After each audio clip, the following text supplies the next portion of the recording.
te fez. Oh, deixa Ele te levar, deixa Ele te guiar. Espírito Santo, nos guia, Senhor. Oh, aleluia. E ao teu nome clamarei, e além das ondas olharei. Se o mar crescer, somente em ti descansarei. Eu sou teu, pois eu sou. Declarei que você é teu. E tu és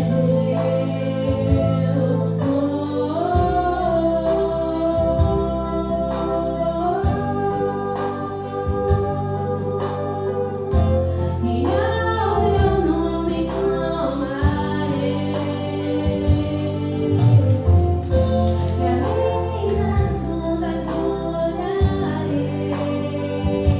Se o mar crescer, somente em ti descansarei, pois eu sou teu,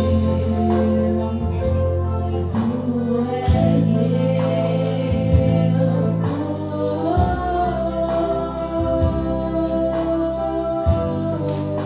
Mas nós somos todos como imundo, e todas as nossas justiças como trapo de imundícia.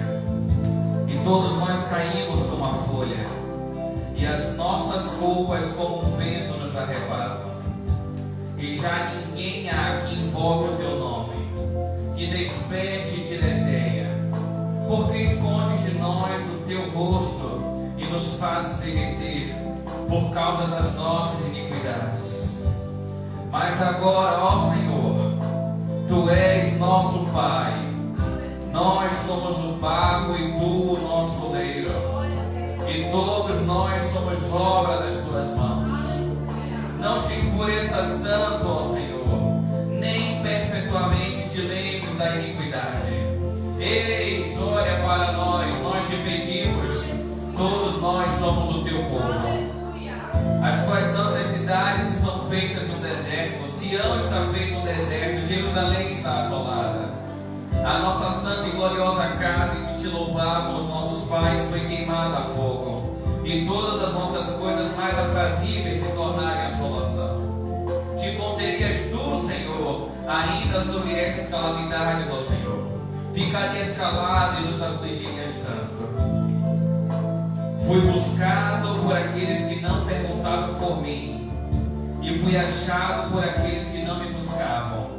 A um povo que não se chamava pelo meu nome, eu disse: eis-me aqui. Estendi as minhas mãos a esse povo. Nosso Deus, nesta manhã nós te agradecemos, Senhor. Te agradecemos porque o Senhor é o Deus cujas misericórdias se renovam a cada manhã.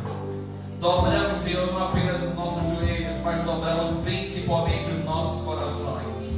Dobramos, meu Deus, os nossos corações a reconhecer que somos pecadores, a reconhecer que precisamos de Ti, em nome de Jesus. Igreja, se levante, em nome do Senhor Jesus. Amém. E graças ao nosso Deus. Amém, meus irmãos.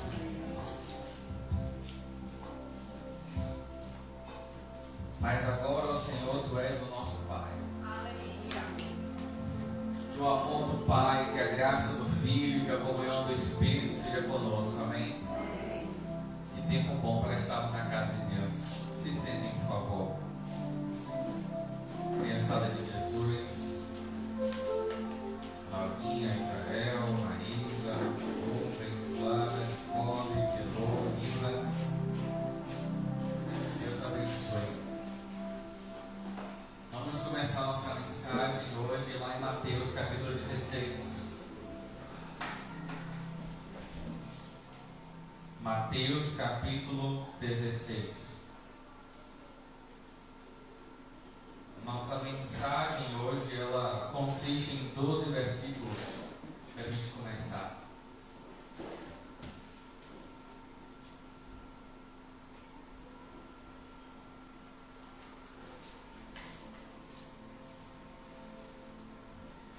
Quem achou ligar bem? E nós já pode falar, pastor, por que esta pressa?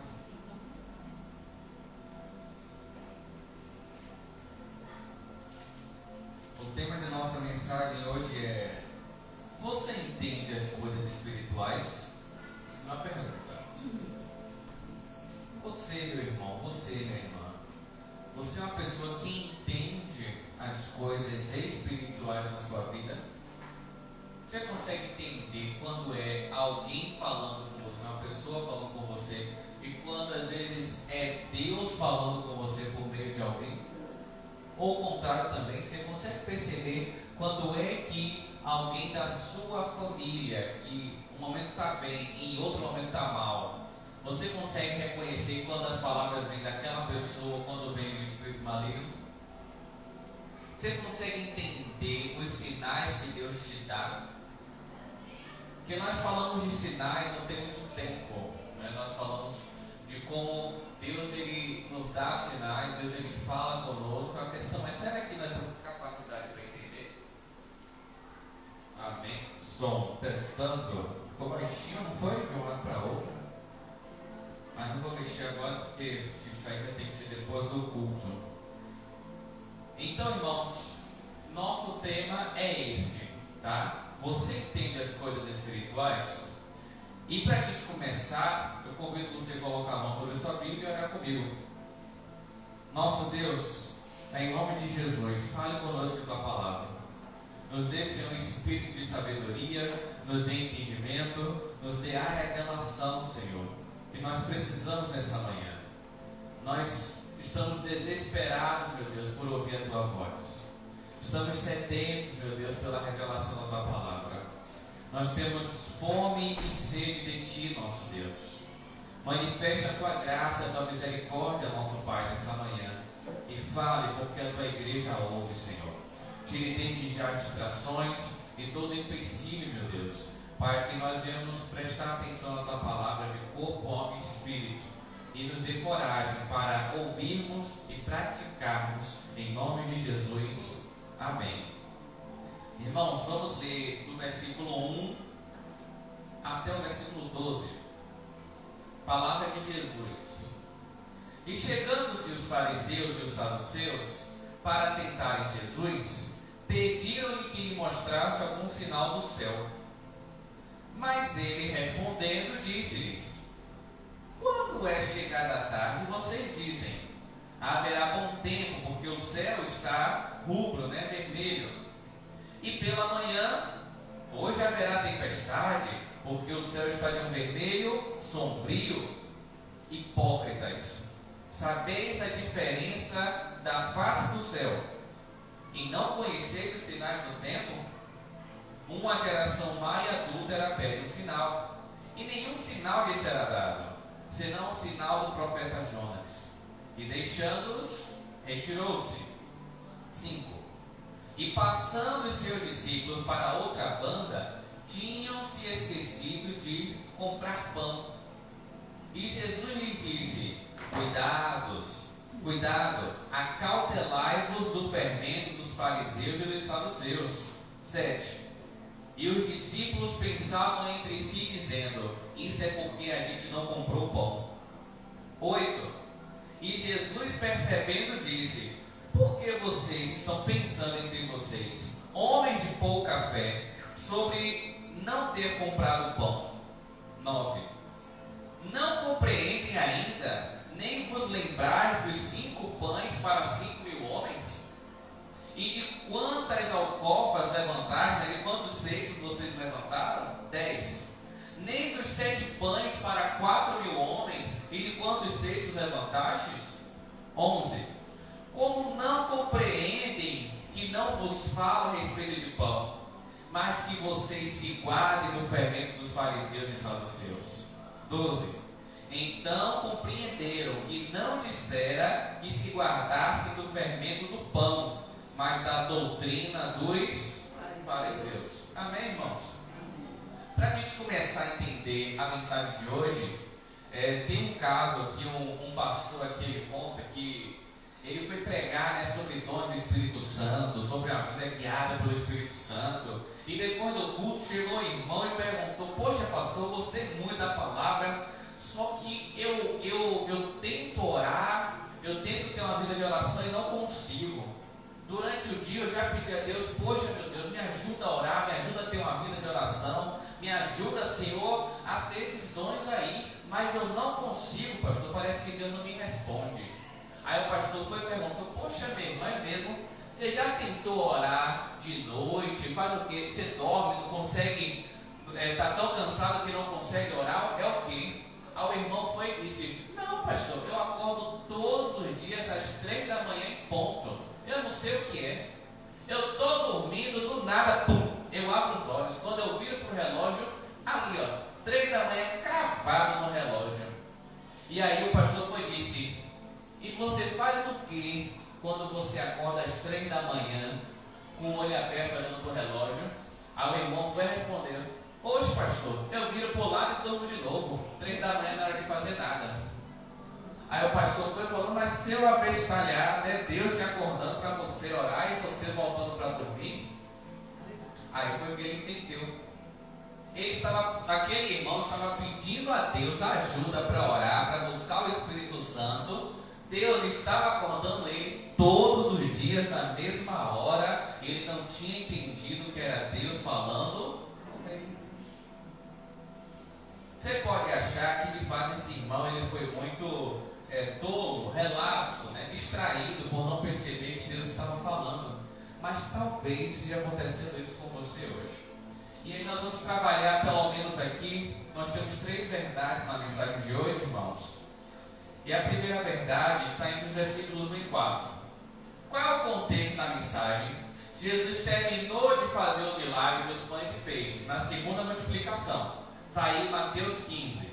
Jesus já fez a grande multiplicação pela segunda vez. Depois que ele terminou, ele atravessou de barco de um lugar para o outro. Quando ele chega de barco, tem 2 grupos religiosos ali que vão abordar Jesus. Quais são os nomes desses religiosos? Vamos ver aí, 16, versículo 1. Qual é o nome que tem aí? E chegando-se quem? Fariseus e os saduceus. Irmãos, esses 2 aí eram 2 grupos de religiosos. Hoje não tem, por exemplo, católico e evangélico? Pronto, também naquela época tinha fariseu e saduceu. O que é que eles eram? Basicamente, eles foram chegar em Jesus para testar Jesus, para tentar Jesus. Eles chegam pedindo para Jesus um sinal do céu, porque Jesus já pregava que ele era a verdadeira vida e salvação. Então os saduceus e os fariseus chegavam: e aí, faça um milagre para provar para a gente que você veio de Deus mesmo. Irmãos, vocês precisam entender, porque esse grupo religioso aqui, eles não se gostavam. Os fariseus, eles tinham uma vida, uma doutrina que discordava dos saduceus. Eles não eram amigos, eles não andavam juntos. Eles passavam pela rua e um não olhava para a cara do outro, não dava bom dia um para o outro. Mas o que é que aconteceu aqui? Os fariseus odiavam tanto Jesus e os saduceus odiavam tanto Jesus também, que eles tinham um ódio em comum. É aquele velho ditado que volta: o inimigo do meu inimigo é meu amigo. Ou seja, os fariseus e os saduceus odiavam Jesus em comum. Então, tanto os fariseus quanto os saduceus se uniram para ir contra Jesus. É o que está acontecendo aqui. Então, irmãos, basicamente, eles vão pedir a Jesus um sinal. E qual é a resposta que Jesus dá? Leia comigo, por favor, o versículo 2 e o 3 e o 4. Mas Jesus respondendo lhe disse: quando é chegada a tarde, vocês dizem: vai ter tempo bom, porque o céu está rubro. E pela manhã vocês dizem: hoje haverá tempestade, porque o céu está de vermelho sombrio. Hipócritas, vocês sabem a diferença do céu, mas não conhecem os sinais dos tempos. Uma geração má e adúltera pede um sinal, e nenhum sinal lhe será dado, senão o sinal do profeta Jonas. e então retirou-se. Jesus, ele vai desmascarar a hipocrisia desses religiosos. Sabe por quê? Porque eles sabiam interpretar os sinais da natureza, mas não sabiam interpretar os sinais que Jesus estava dando, irmãos. Porque naquela época, sabe qual era a lei? O testemunho de duas pessoas é verdadeiro. E nesse momento aqui, Jesus já tinha feito dezenas de milagres. Jesus já tinha ressuscitado Lázaro, por exemplo. Incontestável aquele milagre, porque no dia que Lázaro morreu, estava cheio de testemunha. 4 dias depois que Lázaro vai levantar, também está cheio de testemunhas. Então aquele milagre era verdade, não tinha como contestar. Tanto que depois, em João capítulo 12, os próprios religiosos aqui, fariseus e saduceus, vão se juntar para matar Lázaro. O cara acabou de ressuscitar, já está querendo matar de novo. Então Jesus já tinha feito vários milagres. Milhares de pessoas tinham visto Jesus pegar poucos pães e peixes e multiplicar em milhares no meio do deserto. Então Jesus já tinha feito milagres, dado sinais, que só não acreditava quem não queria. E aqui está a primeira verdade: Jesus não fará sinais diante de um coração endurecido. É a primeira verdade. Jesus não vai fazer sinais diante de um coração endurecido. Pastor, o que é que isso quer dizer? Você já ouviu alguém falar assim: ah não, quando Jesus fizer alguma coisa em minha vida, eu vou para a igreja. Quando Jesus me fizer ganhar na telecena, eu vou para a igreja. Quando Jesus me der minha casa, quando Jesus me der meu carro, quando Jesus me curar de alguma doença, aí eu vou para a igreja. Não vai. Como assim, pastor? Eu não posso orar para que aconteça um milagre para a pessoa vai crer? Não. E quem diz isso não sou eu, é a própria palavra de Deus, sabia? Posso te provar? Vá lá em Lucas capítulo 16. A própria Bíblia mostra que se o coração da pessoa estiver duro, ela não quiser ouvir a palavra, ela não vai acreditar na palavra. Nem que ela veja um milagre na frente dela, ela acredita. E aí eu vou fazer o exemplo, depois que a gente lê, eu faço o exemplo de antigamente.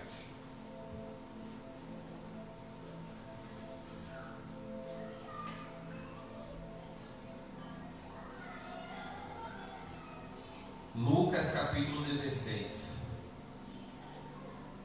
Todo mundo se lembra da parábola do rico e do Lázaro?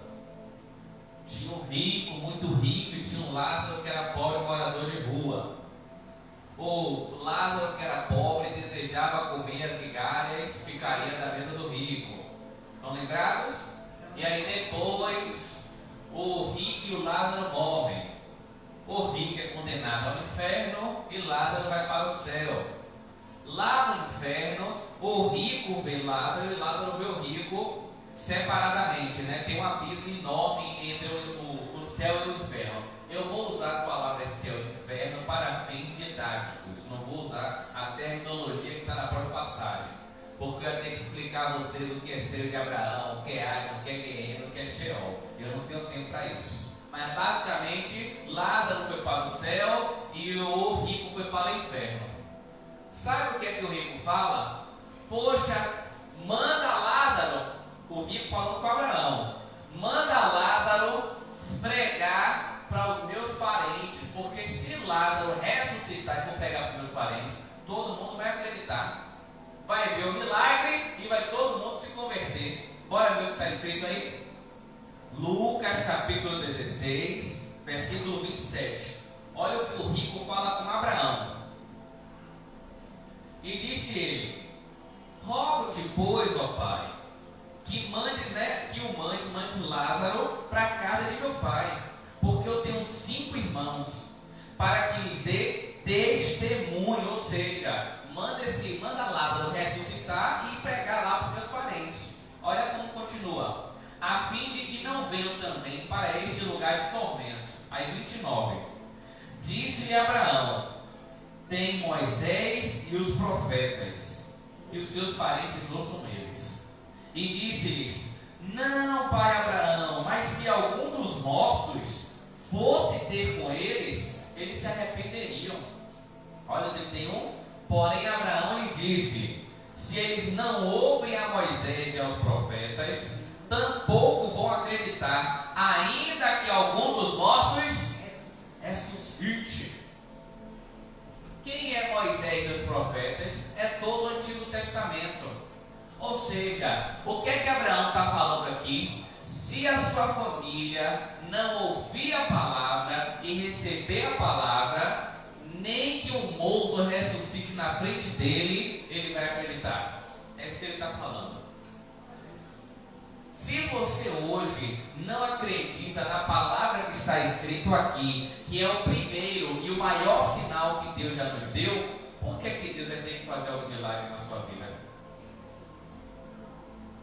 Se você não acredita nessa palavra escrita, que é um milagre, irmãos, porque essa Bíblia aí que você está segurando, que você está ouvindo, ela foi escrita há cerca de 1.900 a 2.000 anos atrás, e tem textos aqui que tem mais de 2.500 anos também, e chegou até você hoje em português. Você não tem noção de quanto essa palavra já viajou no mundo para chegar até. Você não tem noção, não. Então, irmãos, o que eu estou dizendo é que se a pessoa ela não acredita na palavra escrita aqui, não adianta fazer milagre, ela não vai acreditar também. Antigamente, Deus operava milagres assim e não tinha como gravar, não tinha como registrar, não tinha celular, não tinha câmera, não tinha nada. Só que com o advento da tecnologia, já tem milagres gravados. Tem um milagre mesmo que só de eu assistir arrepia da sola dos pés ao cabelo da cabeça, que é do pastor David Robson. Ele é um pastor americano que veio para o Brasil, e ele é um culto. Tem um irmão que está sentado, tem um vídeo no YouTube, 7 minutos o vídeo. O irmão está sentado, o irmão não anda. E aí vem outro irmão, pega ele assim, vai apoiando, fica um de um lado, outro do outro, apoiando esse irmão que não consegue andar. E aí ele fala: vem até mim. Ele está longe, né? Aí tá os três aqui, dois segurando e o irmão que não anda no meio. Fala: vem até mim, e vai se afastando. Aí o irmão começa a tirar o braço, ele começa a cair. E aí ele levanta e fala: vem até mim, vem até mim. Até que ele fala: vem até mim em nome de Jesus. Nessa hora, a perna do cara que estava fraca assim, ó, começa a se firmar, ele dá um passo, dá o outro e vai correndo até o pastor. Rapaz, nessa hora, a igreja toda pula. Todo mundo começa a falar em línguas, a chorar, o irmão começa a pular, sair do chão. Eu em casa assistindo o milagre também comecei a pular, sair do chão. Porque, meu irmão, você vê um sinal de Jesus, é um negócio tremendo. Mas uma pessoa que não recebe a palavra, ela vê o vídeo, ela vai falar o quê? É enganação pura. Contrataram um ator antes do culto, combinaram que ia ser ele que ia fazer o milagre, e na hora lá do milagre já estava tudo na maracutaia. Isso aí é enganação pura, é para os trouxas dar dinheiro na igreja. Não adianta. Tem vídeos já registrados de cadeirantes, pessoas com diagnóstico de câncer lá, ó, tumor maligno em estágio final, e as pessoas mostram aqui, ó, na internet, ó, aqui está, ó, o diagnóstico médico, que eu ia morrer, que eu tinha 6 meses de vida. Apresentei diante de Deus, fiz uma oração na igreja, fui fazer um novo exame, o tumor sumiu. Eu que era para viver 6 meses, já está vivendo aí anos e anos. Já existem esses testemunhos, irmãos, disponíveis na internet, de várias igrejas reais. Mas por que tem mais testemunhos e, em vez das pessoas acreditarem mais, estão acreditando cada vez menos? Você não parou para pensar nisso, não?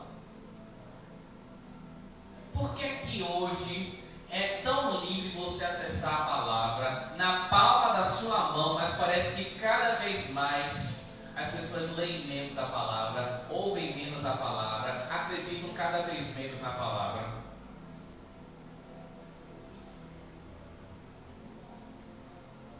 Irmãos, você precisa entender que Jesus não fará sinais diante de um coração endurecido. Não fará. E a reflexão que você tem que fazer é, primeiro, em relação à sua vida. Como está seu coração hoje? Você tem um coração quebrantado, disposto a acreditar que Jesus ainda faz sinais, ou seu coração está endurecido? Pastor, como é que eu faço esse teste? Com a palavra. Você acredita no que está escrito nesse livro aí na sua mão? Você acredita que Jesus ressuscitou um homem depois de 4 dias ele morto na sepultura? Mas você tem que parar e pensar mesmo se você acredita nisso ou não. Você acredita que Jesus pegou um saco de pão e uns peixinhos e multiplicou para milhares de pessoas?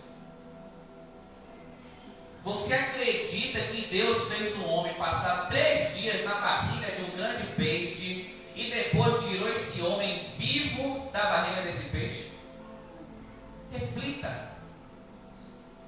Você acredita que teve um dia que Deus abriu a boca de uma mula para falar com o profeta? Você consegue imaginar um animal falando com o profeta? Mas não é desenho da Disney não, é realidade. Porque se o seu coração não acreditar no que está escrito aqui, não tem por que Deus fazer sinal na sua vida. Não tem por que Deus fazer milagres. Porque é o que o próprio Cristo falou. Tomé, porque você viu, agora você está acreditando? Bem-aventurados são aqueles que não viram, mas creram. Aleluia. Glória a Deus. João capítulo 20. Glória a Deus. Você está querendo glorificar a Deus depois que Ele fizer um sinal? Não vai. Não vai acontecer nada enquanto o coração não for quebrantado. Não vai acontecer nada enquanto nós estivermos com a atitude de fariseu e saduceu, chegando para Jesus e fala: prova aí que você de fato é Deus, prova aí que você de fato é Jesus, prova aí que de fato você é na minha vida, Senhor. Não vai acontecer nada. Porque se Jesus tiver que provar para você que Ele é Deus, você percebe que você vai estar no mesmo nível do inimigo?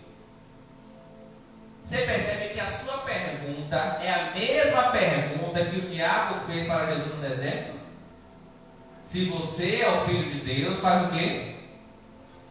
Ih, rapaz, é para transformar o quê? Não pode mudar, hein? Se você é o Filho de Deus, transforma o quê? A pedra em pão. Ou seja, se você de fato é o Filho de Deus, faz algum sinal. E às vezes nós estamos com a mesma coisa. Se o Senhor é Deus, se o Senhor é comigo, se o Senhor está, se o Senhor é, então faça. E não é assim que funciona. Deus nunca precisou provar nada para ninguém. Todos os sinais que Ele faz hoje, em minha vida e em sua vida, tudo que Deus opera em nós, é pela graça de Deus derramada em nós. Pela graça. É o favor que você e eu não merecemos. E aí, irmãos, nós precisamos avançar, porque é só a primeira verdade que eu repito para você não esquecer. Jesus não fará sinais diante de um coração endurecido. Quando os fariseus e saduceus pediram a Jesus o sinal, eles já sabiam que Jesus estava fazendo milagres. Tinha muita gente já falando isso. Por isso que Jesus falou o quê? Hipócritas. Vocês já viram e estão pedindo outro de novo. Vocês sabem o que é que várias pessoas já deram testemunho. E vocês estão duvidando de novo. Como é que você sabe quando vai chover e quando vai fazer sol, mas você não consegue interpretar que eu sou filho de Deus? É o que Jesus quis dizer. Mas aí tem uma lição muito importante também. Jesus, o final do versículo 4 vai dizer que Jesus, ele deixa aqueles homens ali e se retira. Porque, irmãos, diante de corações duros, hipócritas, que sabem a verdade, mas não querem acreditar na verdade, você não desperdiça tempo. Você deixa isso lá e se retira. Deixa ele lá e se retira. Eu podia perder muito tempo na universidade, tentando provar a veracidade da palavra de Deus. Eu poderia. Tem gente lá que eu já fiz isso uma vez. Eu sentei e fiquei 4 horas de relógio sentado numa mesa conversando sobre os evangelhos. 4 horas, irmão. Já fiquei. No final das contas, foi um pro lado do outro. Mas a cabeça não mudou nada. Porque é perda de tempo. E aí vamos para a segunda verdade. A segunda verdade está nos versículos 5 e 6. Mateus, capítulo 16.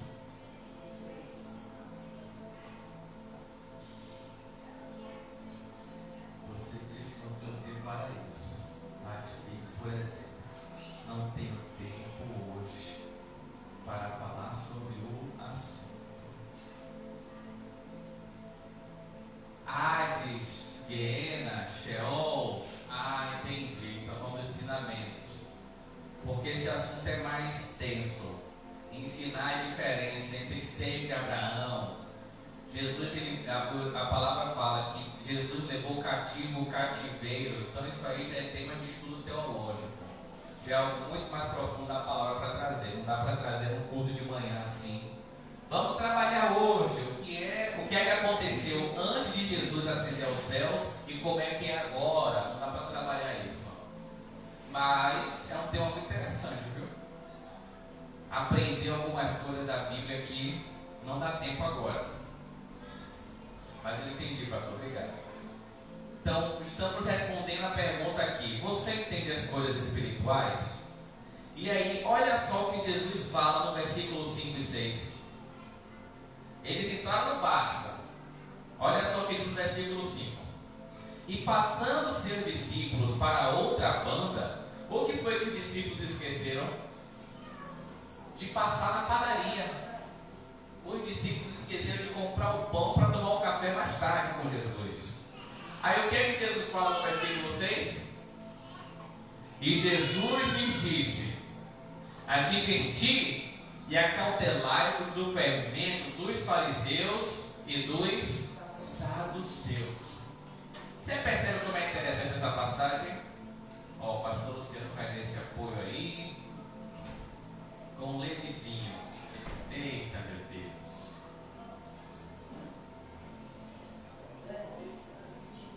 Eu parei de profetizar as crianças, viu?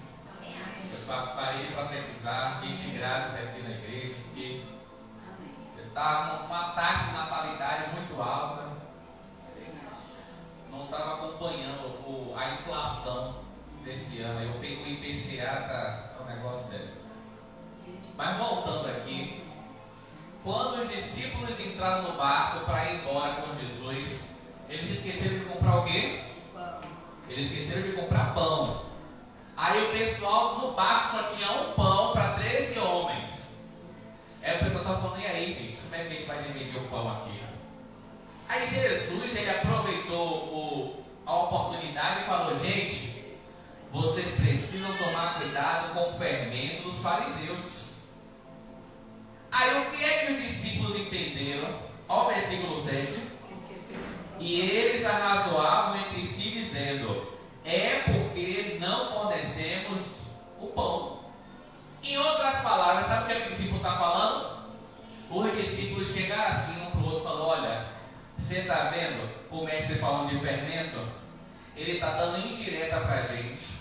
Porque era para a gente ter comprado o pão para tomar o café e a gente esqueceu de passar na padaria. Agora o mestre está indo indireta para a gente que a gente está falando aqui de fermento. Ou seja, Jesus está falando de uma coisa e os discípulos estão entendendo outra.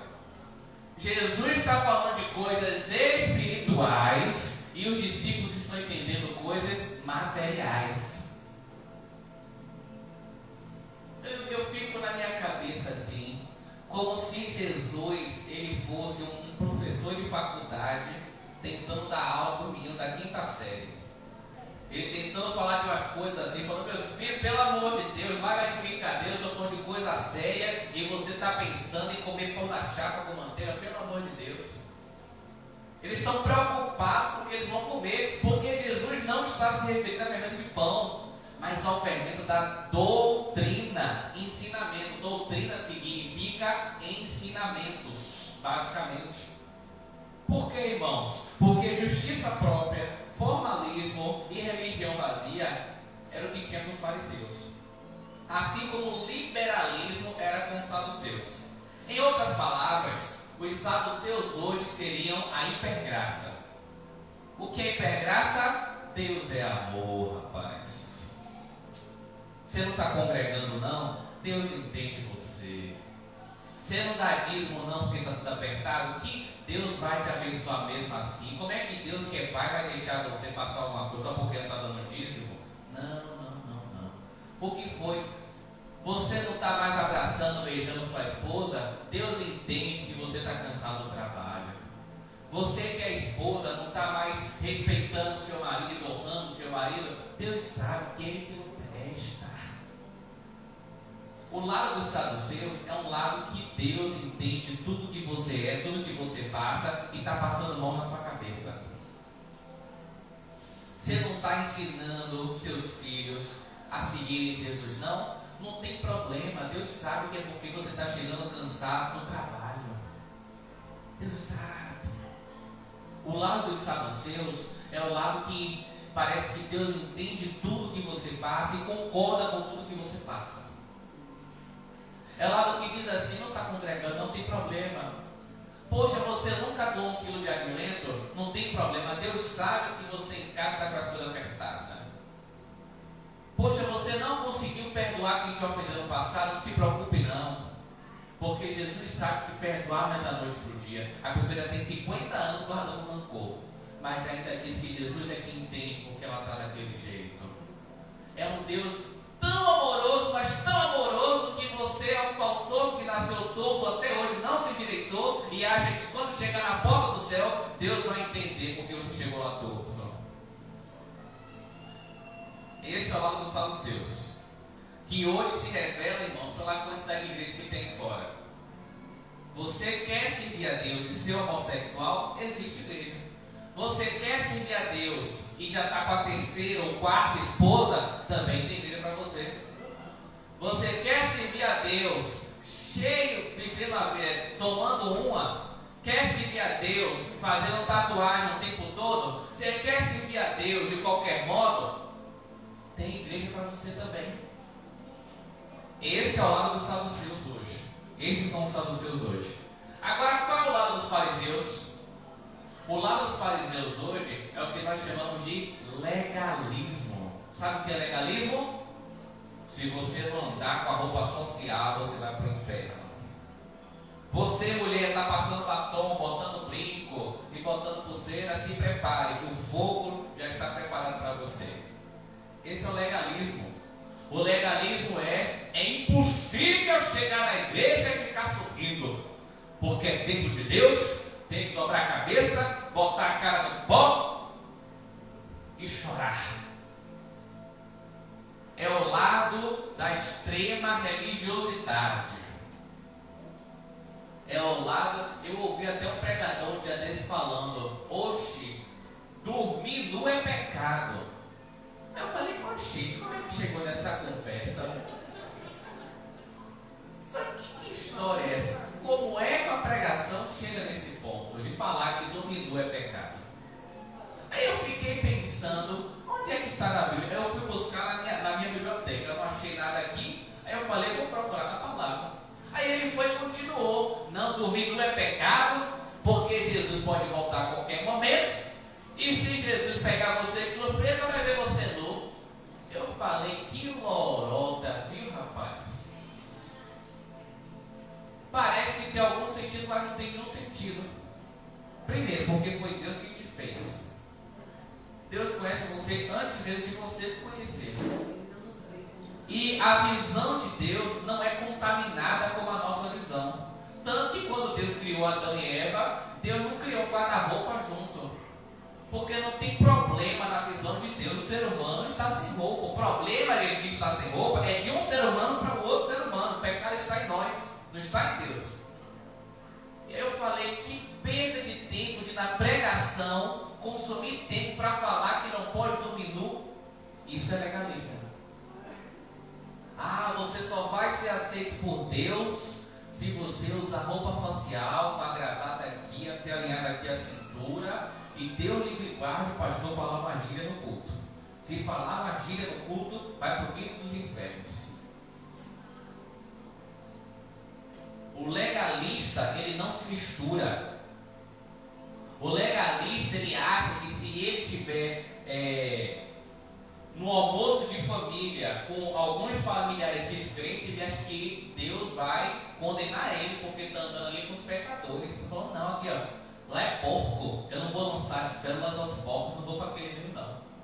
O legalista, ele quer ir para o céu porque merece. Ele ama aquele versículo que fala assim, olha, o reino de Deus é tomado por esforço, eu vou me esforçar para chegar na Nova Jerusalém. Ele ama esse versículo, porque ele acha que ele vai chegar lá pelo esforço próprio. Então veja que esses são os dois extremos. Tem gente que acha que só vai ser aceita por Deus por aquilo que faz, e tem gente que acha que Deus não liga para aquilo que faz. É um extremo ou outro. E aí está a segunda verdade, é cuidado com as más influências. Cuidado com as pessoas que podem ficar dizendo para você sempre assim, olha, Deus te entende, Deus sabe o que você está passando, você é um pobre coitado, uma pobre coitada, que precisa da misericórdia de Deus, porque só você sabe a dor que você passa. Não, irmãos. 1 Pedro capítulo 5, ele vai dizer, vocês precisam resistir firmes, sabendo que as aflições que vocês passam, milhares de irmãos estão passando ao redor do mundo. 1 Pedro capítulo 5, versículo 8 e 9. Está escrito. Eu tive o privilégio de conhecer irmãos que vieram de missionários, que vieram da África aqui para Salvador. Eles falando assim do sofrimento deles, pregando o evangelho em outros países, a dificuldade que eu falei, rapaz, eu não faço nada, meu Deus, obrigado por me deixar perceber isso. Que o trabalho que eu acho que eu tenho, que a dificuldade que eu acho que eu enfrento, que a carga que eu acho que é pesada, tem outras pessoas também carregando essa carga, tem outras pessoas também enfrentando dificuldades, e dificuldades maiores do que as minhas. Você não é o alecrim dourado que nasceu no campo sem ser semeado, irmão. O que você passa no seu casamento, tem outros cristãos que passam e estão passando bem. As outras lutas que você enfrenta com seus filhos, tem muita gente enfrentando também. E estão vencendo com Jesus. Você não é o único cristão aqui no Brasil, na Bahia, em Salvador, que está enfrentando crise financeira. Não. Tem cristão que está com dificuldade financeira pior do que a sua e está dando glória a Deus. Você não é único. Essa consciência é para você, é um remédio para os saduceus, que acham que hoje em dia pode tudo. Qual é o remédio para os fariseus? É a graça de Deus. Nada do que eu faço poderia me levar ao céu. Tem um grande pregador chamado Charles Spurgeon que ele vai falar assim, olha, você tentar chegar aos céus pelo esforço que você faz, pelas obras que você faz, é a mesma coisa que você tentar fazer uma viagem no mar com um barquinho de papel. É a mesma coisa. Então, por que você tem que ter cuidado com as más influências, irmão? Porque Jesus vai falar de fermento. Você sabia que na Bíblia o fermento ele foi sempre símbolo do mal? Se você for ver no Antigo Testamento, quando o povo estava no Egito e foi fazer a primeira Páscoa, Deus manda que o povo comesse pão sem fermento. Está lá em Êxodo capítulo 12. Quando os pães eram oferecidos no templo já, pela lei de Moisés, os pães não podiam ter fermento. Isso está em Êxodo 23, Êxodo 34 e Levítico 2, por exemplo. O mal, irmãos, ele é simbolizado pelo fermento. Por que, pastor, o mal é simbolizado pelo fermento? Porque o fermento, ele não fica visível. O fermento fica escondido no meio da massa. O fermento, ele fica escondido no meio da massa, mas ele se espalha e contamina tudo. Posso mostrar? Gálatas capítulo 5.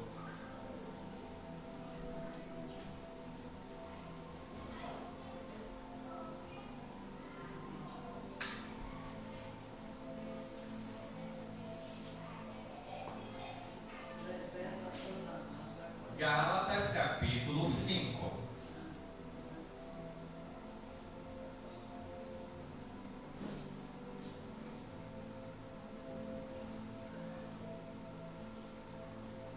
Por que é que o mal é simbolizado pelo fermento? Quem achou Gálatas 5, diga amém.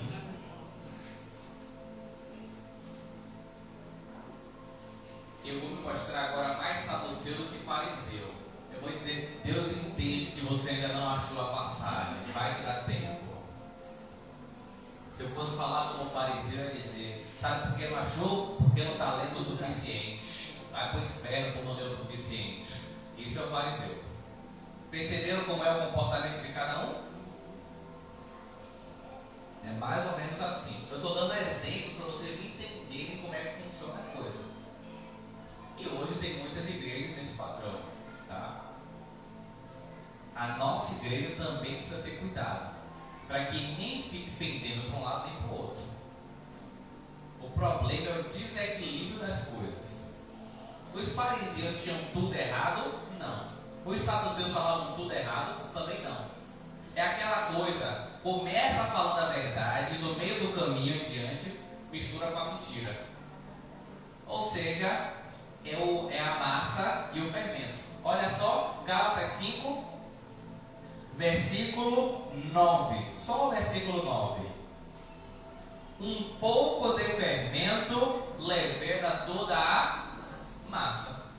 Um pouco de fermento leveda toda a massa. Bora entender o que isso quer dizer? É possível, irmãos, que uma só pessoa dentro de uma igreja influencie os irmãos para um lado ou para o outro, sabia? Uma igreja inteira pode ser influenciada a isso. Se tiver no meio de nós uma pessoa que gosta de fofoca e comece a fazer fofoca aqui, ela começa a levar os outros a fofocarem também, sabia?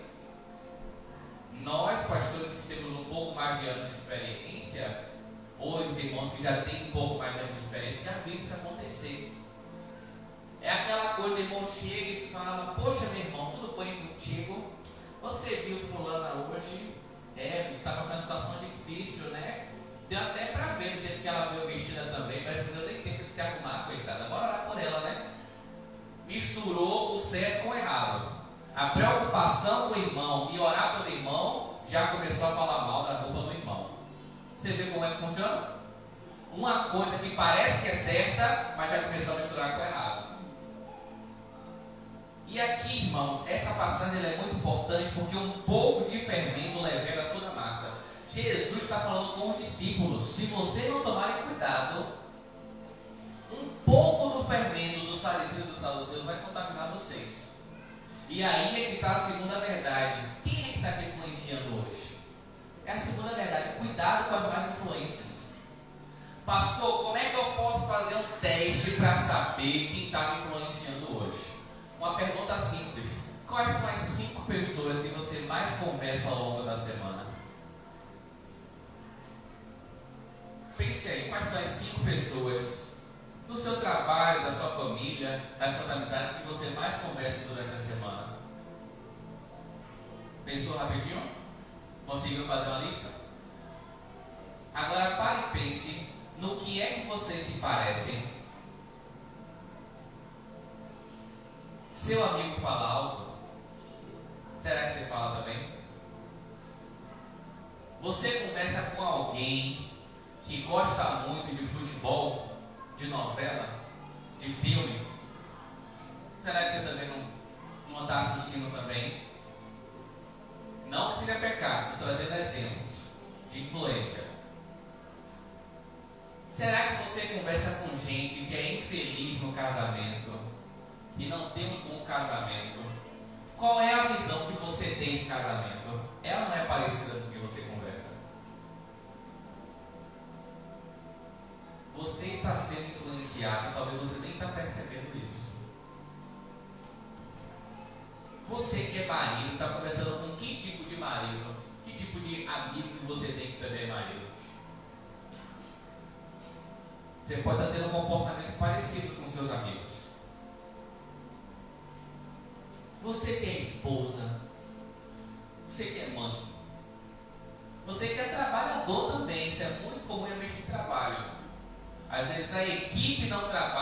aí, às vezes a equipe não dá o melhor que pode, aí você, pelo contexto, também para de dar o melhor que você pode.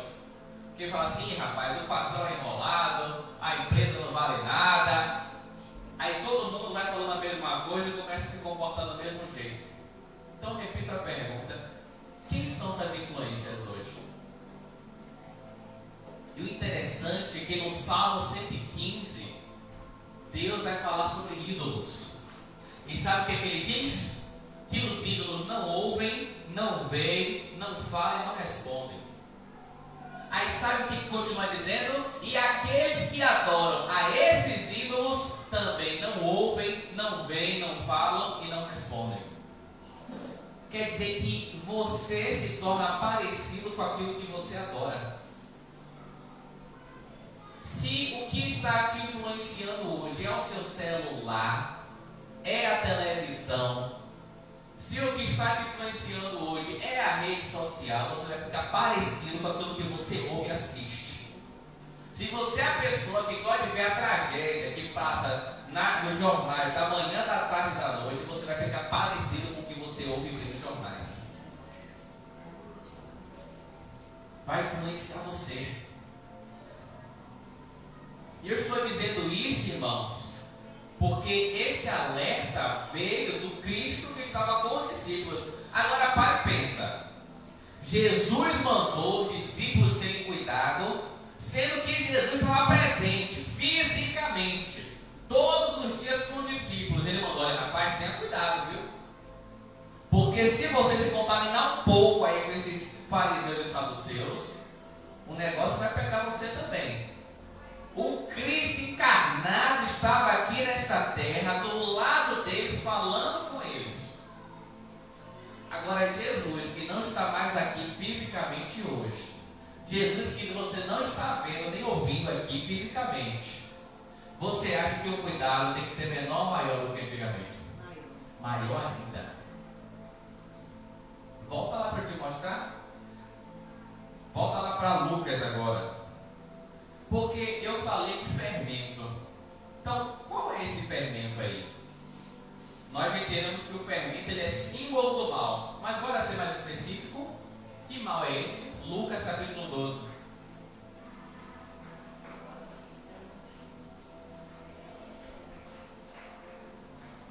E aí já vamos para a terceira e última verdade.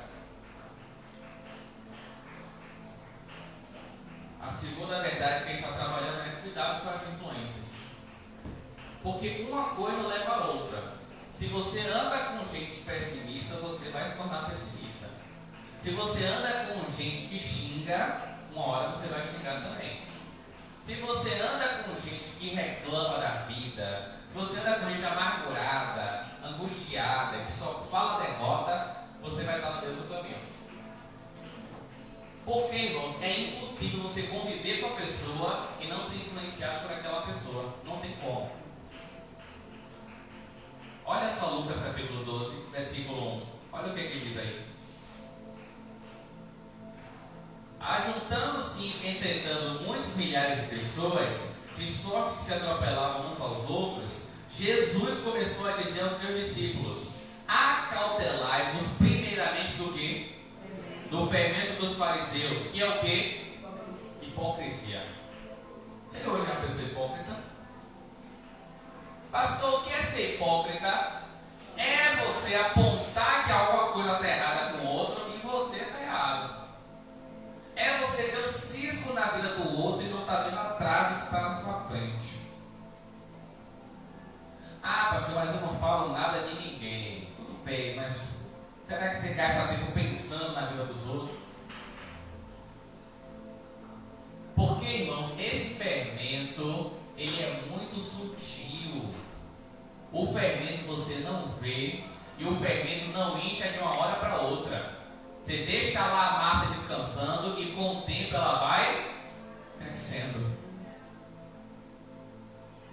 Será que você é uma pessoa que acha que a sua vizinha não presta, que ela é problemática? E você é uma pessoa problemática? Você acha que seus parentes são difíceis porque são mundanos?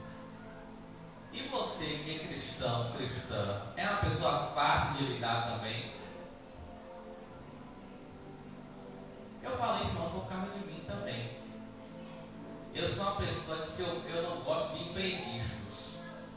Eu gosto, olha, a gente vai sair dia tal, tal horário. Pelo amor de Deus, esteja lá no dia tal, tal horário. Porque quando a pessoa ela cancela em cima da hora, ela fala assim, poxa, apareceu imprevisto aqui, não vai dar. Ah, meu amigo, para mim é perder o chão. Eu já procuro logo um tijolo para cadê? Pelo amor de Deus, condenar a pessoa. Odeio isso, odeio quando marca e desmarca em cima da hora. Isso para mim é perder o fôlego. Mesma coisa quando eu dou aula, sabia? Com os meus alunos, com a atividade no computador, eu falo para eles, olha, vocês têm até 23 horas e 59 minutos do dia para me entregar. Se você passar 1 minuto daquele dia, eu não recebo mais. Eu sou muito amoroso para muitas coisas. Eu deixo fazer atividade em casa, eu deixo usar a internet para pesquisar, eu deixo fazer, né, lá em grupo se quiser fazer, eu deixo. Mas passado o dia e da hora da atividade eu não deixo. Falo, meu amigo, faça logo, porque se falta energia na cidade e você não entregar, eu escrevo no correio que eu não aceito mais, mas não recebo. É uma parte minha que é dura de lidar. E a questão é, será que eu não sou hipócrita? Será que eu não cobro que os outros não se atrasem comigo, mas quando alguém marca comigo eu posso me atrasar? Será? Será que eu sou hipócrita? Então, irmãos, nós não podemos hoje ser cristãos hipócritas. Você tem que parar e refletir. Se você é um marido ou uma esposa hipócrita, você tem que parar e refletir se você não é uma mãe hipócrita com seus filhos. Que usa aquele ditado, faça o que eu mando, mas não faça o que eu faço. Menino, vá orar! Vá orar para ver se Deus dá juízo. Para ver se tira esse demônio da inquietação da sua vida. Mas a mãe nunca chama o menino para orar. O pai nunca falou, meu filho, bora aqui orar que eu vou te ensinar hoje como é que ora. A mãe manda, tem que ir para a igreja, meu filho. Larga essas amizades que nenhuma presta. Mas sabe por que está com as amizades? Porque é a amizade que chama para conversar. É a amizade que para ouvir e ouve sem julgar.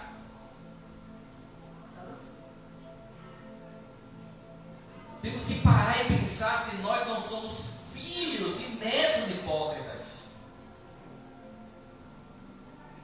Porque, irmãos, esse é o princípio do fermento dos fariseus e saduceus. Eles falavam, vocês têm que fazer isso, isso e aquilo outro, eles não faziam. Por isso que lá em Mateus 23 vai ter uma lista.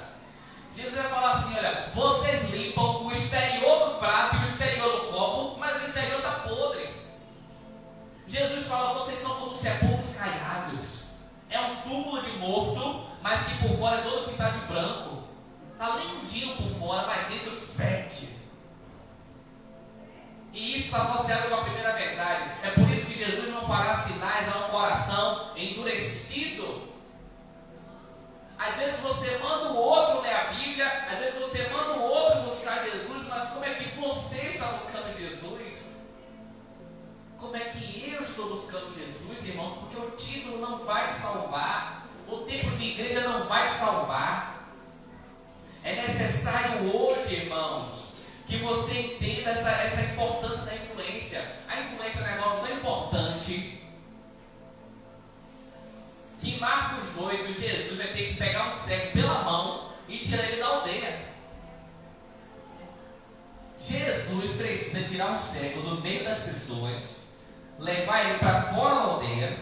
Aí fora da aldeia, Jesus vai ali, vai curando ele aos poucos. Não é uma cura imediata, foi uma cura muito difícil, foi aos poucos. Depois que aquele cego foi curado, sabe o que Jesus falou? Não volte para o meio onde você estava, não entre de novo naquela aldeia. Ou seja, aquele lugar, aquelas pessoas e aquele ambiente não está te fazendo bem. Aquele lugar faz parte da sua cegueira. Então, irmãos, é necessário você entender a importância das influências, porque as influências podem endurecer o seu coração e as influências podem tirar o entendimento espiritual da coisa. E a terceira verdade: cuidado com a falta de entendimento espiritual. É a terceira e última verdade: cuidado com a falta de entendimento espiritual. Por que eu digo isso? Porque os discípulos, eles conseguiam lembrar de fatos históricos, mas eles não sabiam entender nada. Os discípulos eram lerdos, os discípulos eram lentos, os discípulos eram cabeça dura. E como é que a gente sabe isso? Volta lá, Marcos 16, ou Marcos não, Mateus 16. Como é que a gente sabe que os discípulos eram lentos e lerdos? Olha só o que ele vai dizer. Olha o que Jesus vai falar, versículo 8 e versículo 9 e 10. 8, 9 e 10. E Jesus, percebendo isso, disse: por que vocês estão pensando entre vocês, homens de pouca fé, que é sobre não ter fornecido pão? Vocês não compreendem ainda, e nem se lembram dos 5 pães para 5.000 homens? E de quantos cestos sobraram? 10. Nem dos 7 pães para 4.000 homens? E de quantos cestos levantaram? Como vocês não compreendem que eu não falo de pão, mas eu estou falando do fermento dos fariseus e saduceus? Olha cá, Jesus está falando para eles: cara, vocês estão com a cabeça em outro lugar. Como é que vocês estão preocupados porque não passaram na padaria, sendo que eu acabei de multiplicar pão e peixe para milhares de pessoas?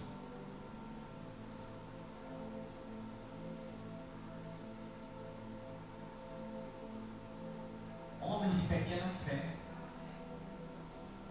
Quando você não tem entendimento espiritual das coisas ao seu redor, você fica preocupado com as coisas pequenas. Quando você não entende a palavra de Deus e quem Deus é na sua vida, você fica preocupado com aquilo que não deveria te preocupar. Por isso que Jesus falou: não andeis ansiosos, preocupados com o que vocês têm de comer, com o que vocês têm de vestir. Jesus falou: não andem preocupados com essas coisas. Porque se o Pai, Ele cuida das aves que não plantam nem colhem, quanto mais vocês, será que Ele não vai ter cuidado de vocês mais do que as aves do céu?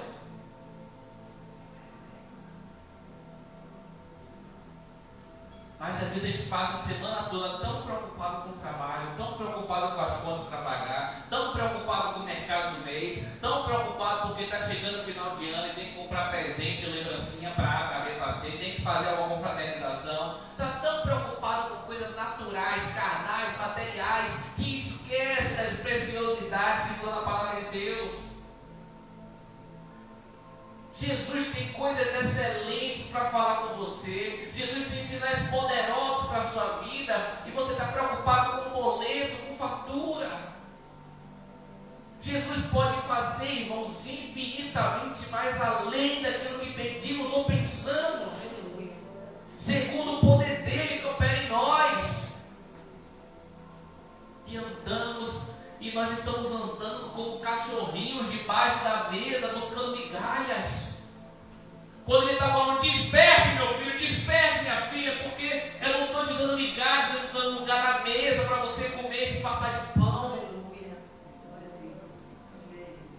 Deus, Ele nos chamou para sermos filhos sentados à mesa, mas muitas vezes nos comportamos como os cachorrinhos buscando migalhas. Despertem. O ano de 2023 vai terminar e a pergunta é: o que é que Deus tem feito em sua vida? Porque se você não entende isso, você perde todo o sentido da coisa. Porque se você não abre o seu entendimento espiritual para o que Deus está te falando, você não vai entender os sinais. Não vai adiantar Ele fazer milagre, o coração continua duro. Se você não tiver entendimento espiritual do que é que está acontecendo, você vai passar pelas tempestades, vai ter Jesus dormindo no barco, e você ainda vai achar que vai morrer. Se você não tiver entendimento espiritual das coisas, você já vai ter experimentado grandes milagres de Deus no passado, mas hoje, quando precisar de novo, vai faltar fé. Como faltou para eles aqui, ele falou: cadê o pão? Não tem pão. Meu Deus, vai ter que comer o que vai ter que comer aquele crack, misericórdia. Que mente de pobre, derrotado.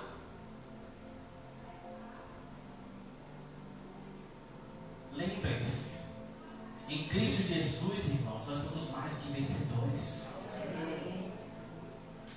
Acredite na palavra que está escrita aqui. E sabe qual oração que você tem que fazer? Abra lá 1 Coríntios 2, é a última passagem. 1 Coríntios capítulo 2.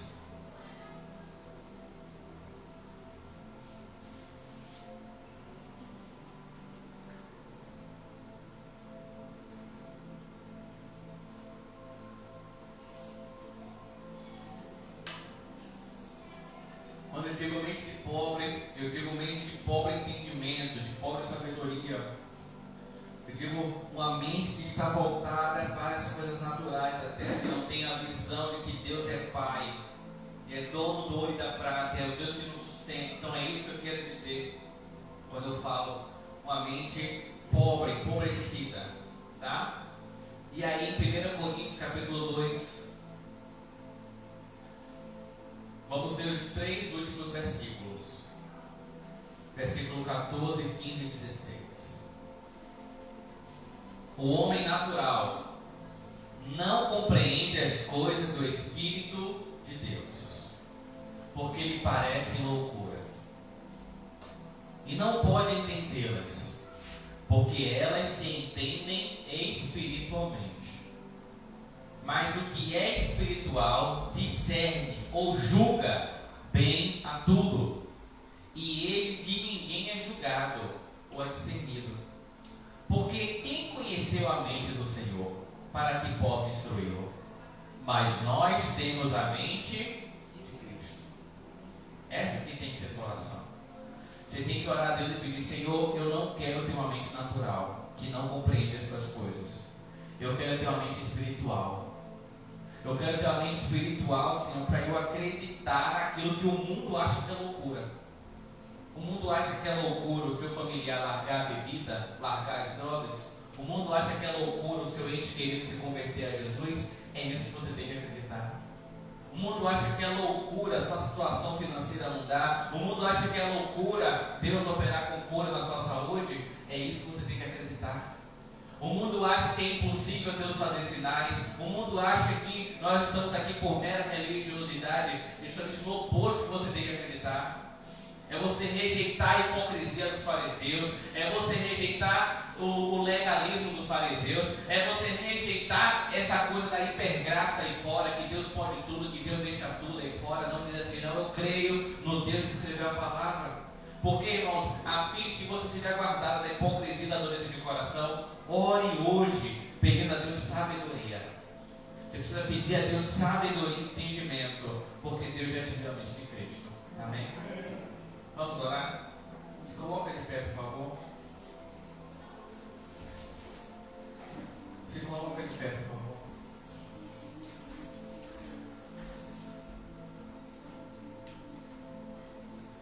Eu convido você a levar sua mente para as coisas espirituais. Porque aqueles discípulos estavam com o Senhor dos Senhores no barco. Aqueles servos estavam com o Deus de toda a criação diante deles, cuidando deles, e a preocupação deles era com o pão. Aqueles homens tinham a sabedoria encarnada na frente deles. Eles estavam achando que Jesus estava dando a direta por causa de pão. Não. Jesus tem coisas excelentes para falar conosco. Jesus tem uma revelação sobrenatural da palavra dele para dar a cada um de nós. E o que você precisa hoje é buscar ser uma mulher sábia, é buscar ser um homem sábio, é buscar ser um cristão que está com o ouvido sensível à voz do Espírito Santo. Então comece a orar a Ele, feche seus olhos e pede a Ele: Espírito Santo, eu quero, Senhor, entender a Tua voz. Pede a Ele, Espírito Santo, eu quero ouvir, meu Deus, e entender os teus sinais. Meu Deus, eu não quero ter um coração endurecido para a tua palavra. Pede a Ele. Pede a Ele, Espírito Santo, eu não quero ter um coração endurecido para a tua voz. Eu quero ser uma boa ovelha que ouve a voz do bom pastor. Eu quero, meu Senhor, estar aqui, meu Deus, diante de Ti, valorizando a Tua palavra, valorizando, meu Deus, o que o Senhor nos ensina. Ah, Jesus, nos guarde do fermento, Senhor, dos fariseus e saduceus. Nos guarde, Senhor, de toda hipocrisia. Nos guarda, Senhor Jesus, de todo pecado, meu Deus. Nos guarda desse fermento miserável que é invisível e que cresce aos poucos no coração de cada um. Nos guarda, meu Deus, de achar que o Senhor é um Deus de hipergraça, que entende tudo, que aceita tudo, que faz tudo. Ah, Senhor, nos livra, Senhor, também do legalismo, de achar que nós merecemos alguma coisa, de achar que vamos chegar nos céus pela força do nosso braço. Nos guarda, Senhor, nos livra, meu Deus, da justiça própria, de achar que somos melhor do que o nosso próximo. Livra-nos, Senhor, de acharmos que somos grandes demais para cuidar dos pequenos. Nos livra, Senhor, de achar que somos santos demais para cuidar dos pecadores. Nos livra, Senhor, de achar que somos bons demais para cuidar dos maus, Senhor, para perdoar os maus. Ah, Senhor, livra o nosso coração da soberba. Livra o nosso coração da hipocrisia. Livra, Senhor, o nosso coração da dureza, meu Deus. Nos perdoa, Senhor, porque antigamente abrimos a Tua palavra com tanta ternura, com tanto amor, e conseguimos chorar, meu Deus, lendo a Tua palavra. Nos perdoa, Senhor. Perdoa, meu Deus, porque isso tem se tornado cada vez mais difícil hoje. Ah, Senhor, nos perdoa, meu Deus, porque antigamente nós chorávamos, meu Deus, ao louvar o Teu nome. Chorávamos, meu Deus, quando cantávamos glória e majestade ao Teu nome, Senhor. Ah, Senhor, nos perdoe por não chorarmos mais, por não derramarmos mais uma lágrima, Senhor, na Tua presença. Nos perdoa, Senhor, porque antes tínhamos prazer em nos ajoelhar diante de Ti.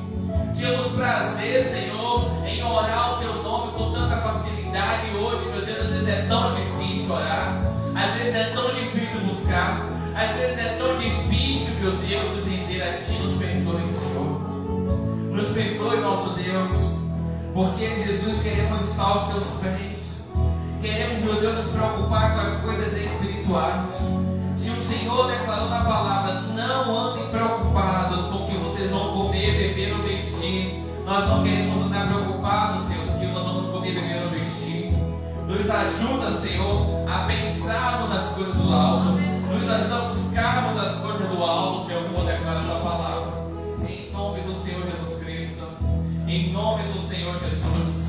Faz a Tua obra, Senhor, em nossos corações. Faz a Tua obra, meu Deus, em nós. Faz a Tua obra, Senhor, porque o Senhor é bom e a Sua misericórdia dura para sempre. Em nome de Jesus. Posso ficar de pé diante da Tua glória.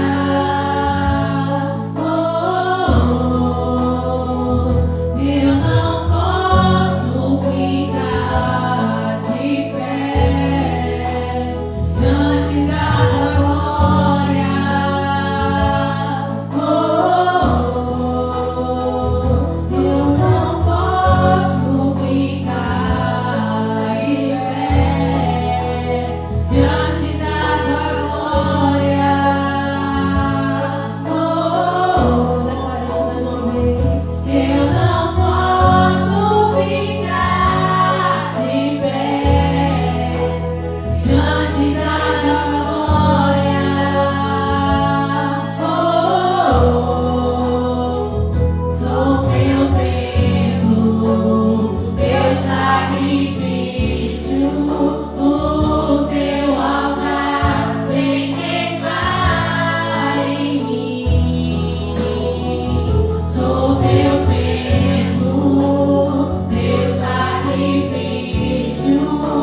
igual.